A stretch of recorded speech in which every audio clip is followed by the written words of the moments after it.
Hello, this is Kristopher Dahir. I am here finding your South, and I'll tell you, it's been exciting to be here within the last few series, and we are in the middle of a conversation talking about conflict resolution.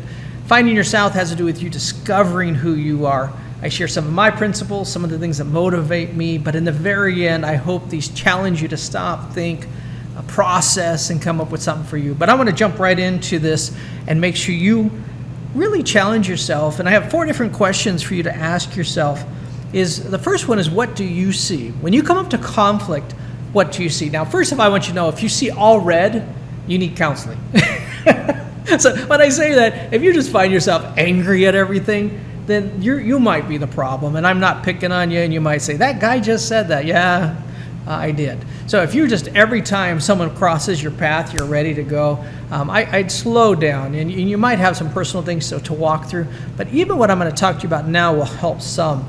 And so when you walk up to conflict, what do you see? Now for me, it sounds crazy, but I tend to try, it doesn't mean I do it every time, to say, I have a moment that I can learn something. When there's conflict, it means, why doesn't this person think like me?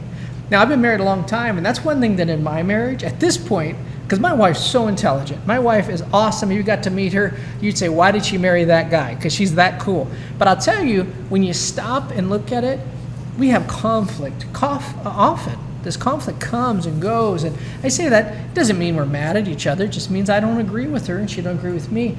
But I've learned that if she has something to say, I have something to learn. That does not mean I always agree with her.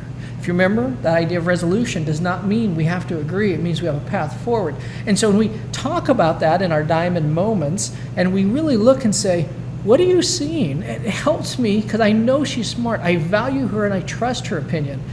Again, there are times, many times, that she might be more emotional about something, or she might be more excited about something, or whatever it is, and I don't see it and I can't agree with it. And then she needs to see what I see, and we go back and forth. But that conflict is important, that we slow down, and you got to think about what you see.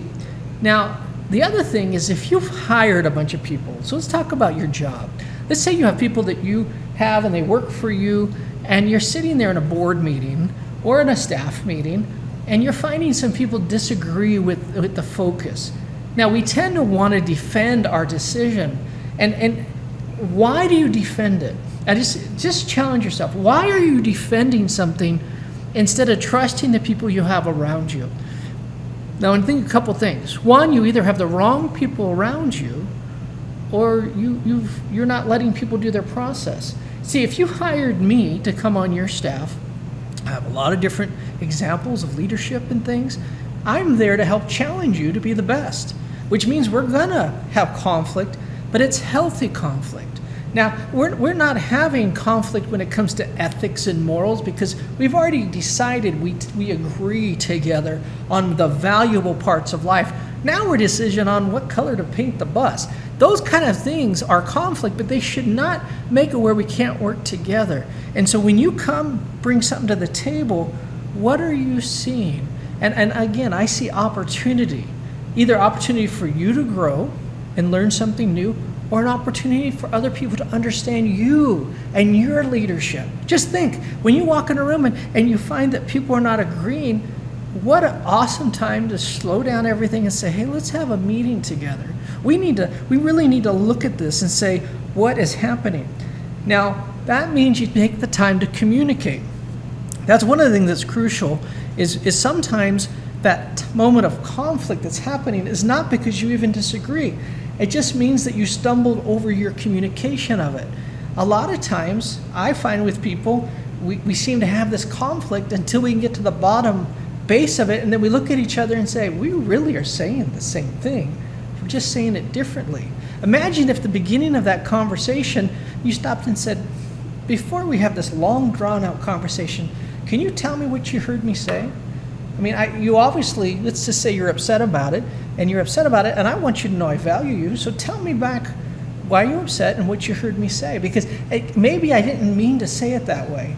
I find that sometimes, because the way I speak and I'm pretty poignant on things, there are times people get upset that they feel like I didn't listen to them or something, and I have to stop and slow down and say, no, I value you. Let me take back my words as best I can and let's talk about this. Let's make sure that you know I heard you, but let me explain why I'm doing what I'm doing, but more importantly, how are you taking this?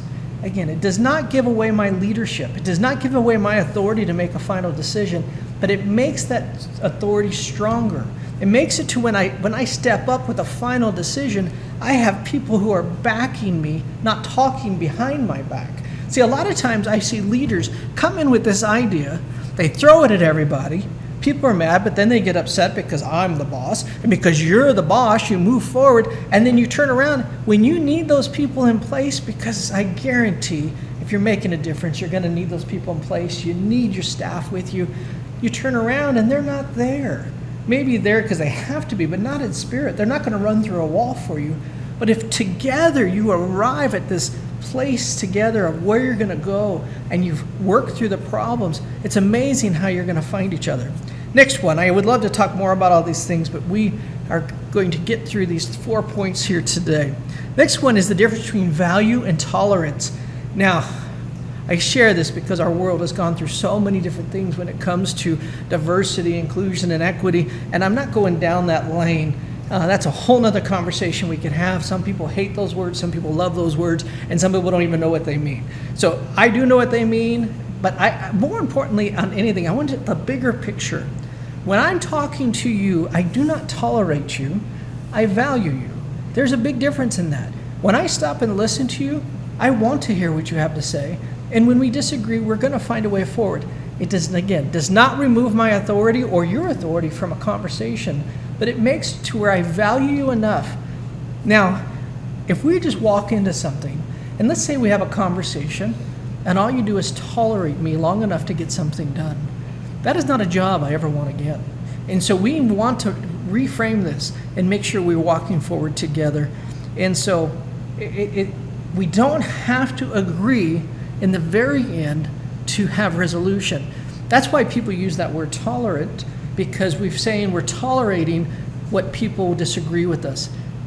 You know, maybe you can say that's what I'm saying, but I'm not, because I'm saying we're going to take the disagreement, we're still going to loop it together, and we're going to walk together as a whole. We can be united and not believe everything the same.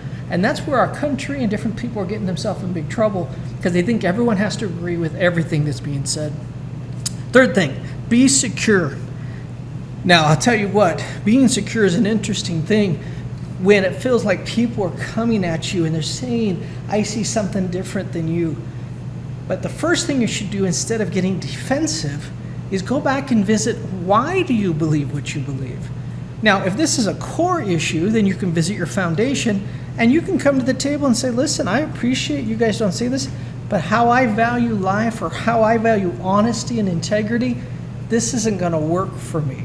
I'm not going to be able to move on this point. I'm not going to lie or fudge numbers to make it to where we can get somewhere, because deep down, I know who I am.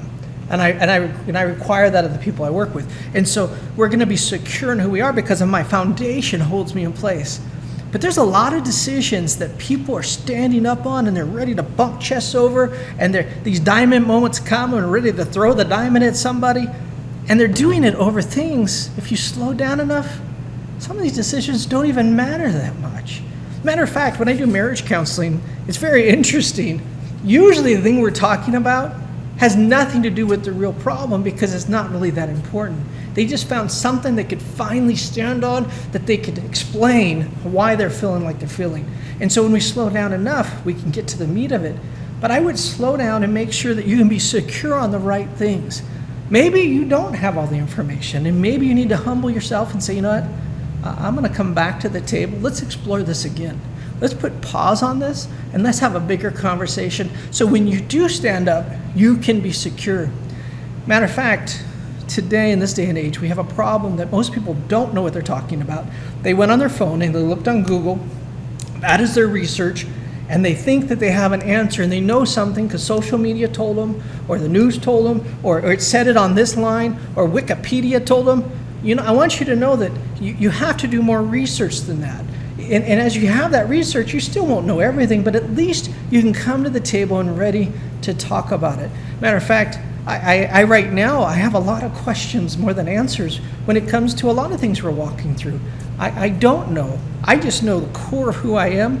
I act certain ways. I am function in certain ways, but I'm very interested in learning more when I can find that right research. And so as I'm in the middle of a doctorate program, I'm being challenged all the time of, why do you believe that? And I say, well, I just know.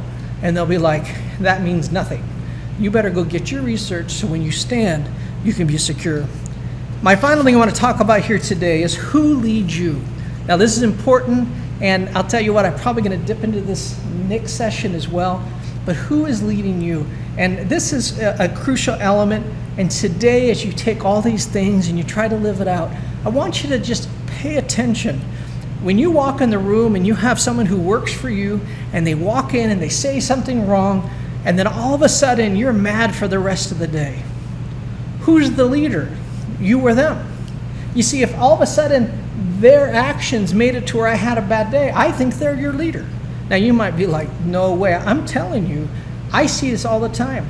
If you let somebody you don't know who lives all the way over there call you a name, you don't even know who they are, and it makes your day a bad day, you're letting someone you don't even know lead you.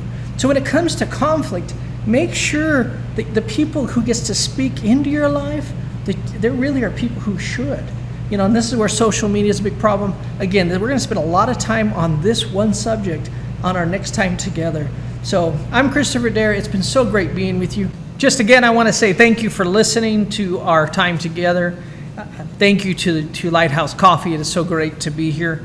I also encourage you to go. I have a nonprofit of the year I want you to look into as we talk, Nevada Veterans Memorial Plaza. That's nvmp.us. We have a lot of great things happening. It's a statewide memorial, if you want to check that out. But also just to remind you, next week we'll be talking about 4 different points for you to consider when you're approaching conflict. 4 different things that you can take away, you can apply, and continue this conversation. But I do encourage you to go back, listen to the first, second, third, and be ready for the next. Have a great day.